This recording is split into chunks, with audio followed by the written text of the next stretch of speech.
The stage is set. We're in the Target Center. Game 5 of the Western Conference Finals. The building is rocking and the crowd wants blood. But when Luka Doncic has the ball, you know trouble is on the way.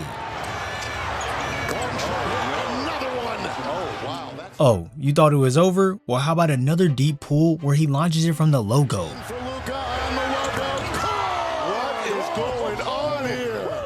And then even though he's already beat you twice, so you try to pressure him, Luka Doncic simply can't be stopped. And this one right here is straight cash.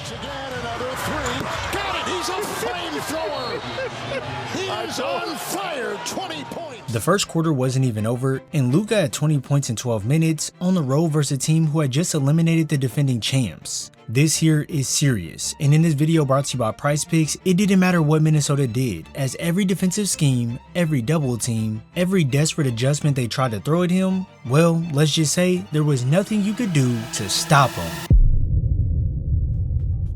When a player like Luka Doncic puts on a show like this, it can mesmerize an entire arena. But the thing about this series that gets lost in all the highlights is who Minnesota actually was coming in. Because this wasn't a soft matchup whatsoever. This wasn't a team that Dallas should have walked through. Anybody who tries to tell you that the 2024 Timberwolves were easy to score on didn't actually watch the tape back then. Minnesota finished the regular season with the #1 defensive rating in the entire NBA. Not top 5, not number 2, number 1. With a defensive rating of 109 that helped them sweep Phoenix in the first round. In the second round, they faced Nikola Jokic, the 3-time MVP, and held him and the Nuggets to just under 100 points in all 4 of their wins. That's what Minnesota was doing coming into this series. And to heighten things even more, they had just come off one of the most electrifying games where they came back down 20 in Game 7 to win this series.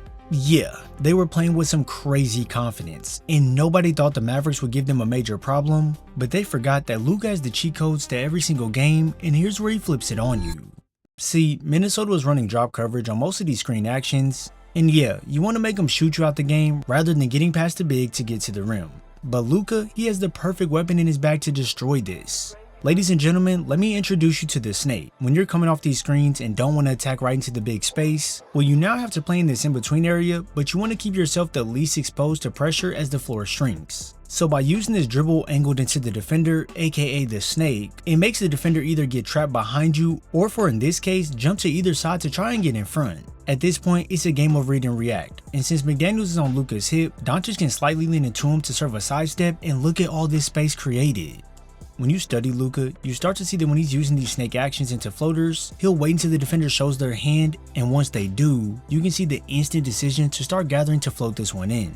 Trust me, anytime he's looking for that floater, he's only waiting for that confirmation email to then make his move when the defender's on his side. And what makes this even harder for the defense is that when they're recovering and have guys in front to limit him from easily getting into a floater, that's when he can fool everybody by stepping back to knock down the mid-range butterball. Many times on these snake actions, you can get stuck in a tight space if the big is to close that gap a little more, and I want you to look at what side McDaniels is recovering on. It's the right side. See, in those past examples, most defenders were recovering on the left side, which led to Luka getting easy floaters. But now since the defender is on his right side, Luka instead decides to step back to get into a shot, as now contesting the jumper without fouling is a little bit harder to do. And just so you know this isn't a one-off thing, you can once again see it here as JD McDaniels tries to poke the ball out on the recovery, but ends up getting beat with the step back off the snake. And you were going to lose anyway. Doncic delivers. Back-to-back baskets now. And to keep the defense on their toes, you're going to see Kyle Anderson recovering on the left side, and just like I described to you, even Kyle thinks he'll proceed to go for a floater, so that's why when Doncic steps back, it catches Anderson greatly off guard, as step backs for right-handed players going right are much harder due to the rotation of the body to get squared up, but for Luka, this is no issue. That snake was an easy go-to for Luka to navigate strict defensive schemes, and in Game 1, Minnesota got a sweet taste of how bad it could hurt him. Step back three. Yeah, but all of this is just the opening of the vault, because with Minnesota playing drop, it would allow momentum to build up to ultimately destroy them, and this is what I mean. We all know that you can't snake into defenders every play. As you can see here, Anthony Edwards is well aware that Doncic does that. So he's a little late, but he gives space on the recovery, and this backfires badly since Rudy is caught up on this screen, and Luka can now coast inside easily for the layup. Other times, Doncic wouldn't need the screen as he could set up his moves nicely to go finish at the basket, and even if he didn't decide to go all the way in, he could use that in-between space as his friend like we seen earlier with that snake into the defender, and instead, it's just a soft touch float that outbeats Gobert. The reason the momentum buildup that I stated is so important because now you end up in a situation where the game is in your favor, but the other guy on the other team has been in major rhythm. And all it takes is one switch that your team knows is fatal, and here we go. Doncic maneuvers for the lead. Got it! Got it! What a shot! Dallas has taken the lead. See, that right there is the Kodak moment, but it doesn't paint the entire picture. Because once you see how Luka was painting the floor with his creation, you'll then understand how heat checks like that come to be. But first, hold on tight, because we must say a word for our sponsor. If you know you can play responsible and have the means to do so, PrizePicks is the #1 app for sports picks. As we all know, the NBA season is over, but the World Cup is on fire, and for my basketball lovers, the WNBA is in action as well. When you go to PrizePicks, you'll see many sports to choose from, alongside many different categories to select your picks. It's pretty easy if you ask me. All you have to do is pick more on a player's stats or less, and it puts them in your lineup. For example, Paige for more than 20 points on Tuesday? Yeah, let's lock that in. And Messi for a goal? I like that as well, so I'll click more. After going through and locking in more picks, I can finalize my lineup, sit back, and let the magic happen. The greatest part about this is that PrizePicks is available in over 40 states, including California, Florida, Texas. And if you sign up for PrizePicks with code HMA, you get $50 instantly once you play at least $5. So either download the app or click the link in my description and let me hear your picks in the comments. Now, we just seen Luka snipe Gobert between the eyes and let the entire arena hear it, but it's many things that lead up to you taking a shot like that. For starters, you have to be able to deal with pressure at an elite level. During this series, Minnesota would do all they could to make Doncic uncomfortable, so tight pressure was a weapon. But with Doncic just using his bigger body to move McDaniels back, it further shows you that there was no weapon stronger than Luka. The physical contact was really nothing to Doncic, as he could use it to his advantage to create space away from defenders to nail fades over the top. If he doesn't like the initial shot off the bump, he can use the up fake to get his defender on that trampoline before spinning back to knock down a shot that could have been an and-one. Spins, fades, fires, hits. And when it may seem like you have him because he lost the handle for a split second, this is where elite players show you who they are, as the composure to still get to your spot and knock down the shot is hoop mastery. Luka will make a move, lets it rip. Doncic puts it in. Even if he wasn't defeating the pressure with his scoring, Luka would flip it on the defense by using the attention he gets from them to then lob it up to Lively for that alley-oop connection.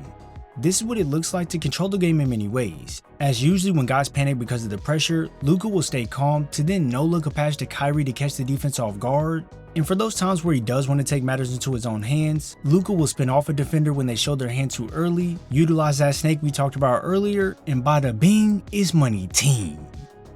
When you can defeat tight defenses like this, it can leave the defense in shock as they're intentionally trying to speed you up and or force you into bad decisions, but controlling basketball is like a superpower, and it's not one that many people can obtain. Like, it's one thing to control the game in one aspect, but for players that have reached mastery levels of the game, they can control the floor in whatever way you need them to.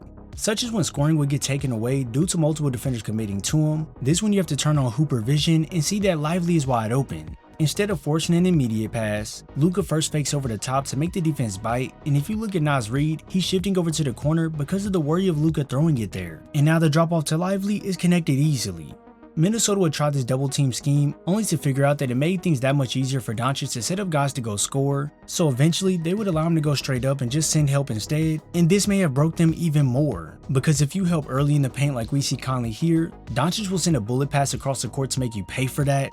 And then on the flip side, if you do come over to help at the perfect time, but then you leave too early because Doncic faked you out by looking at the corner, you start to realize that there is genuinely levels to this. You find out real quick that defensive ratings don't mean anything when the guy on the other side has already solved the test before you even handed it to him. Minnesota had the scheme, they had Gobert, they had McDaniels, they had the confidence of a team that had just done the impossible against the defending champs. And none of it simply mattered because Luka didn't just beat their defense, he made their defense work against them. Every adjustment they made opened up something else. Every time they went over the screen, the snake was waiting. Every time they crowded him, he made the pressure work in his favor. Every time they doubled him, somebody was getting a lob or a bullet pass before the second defender even finished rotating. And every time they tried to get physical and speed him up, he slowed down, used their momentum against them, and made them look like they were guarding a guy who was playing an entirely different sport.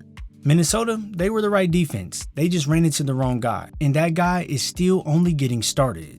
If you made it this far in the video, I appreciate you, and hit that subscribe so you don't miss out on more. Also, you've unlocked a rare Luka Doncic card to redeem on your rec lineup to play against me on my website. All you have to do is head over to the rec, go to YouTube codes, and type in Luka Chaos 2024. This will unlock a special Luka Doncic 2024 playoffs card that you can use in your lineup to play me or play a full season. I thank you all for your support, and I'll see you in the next video.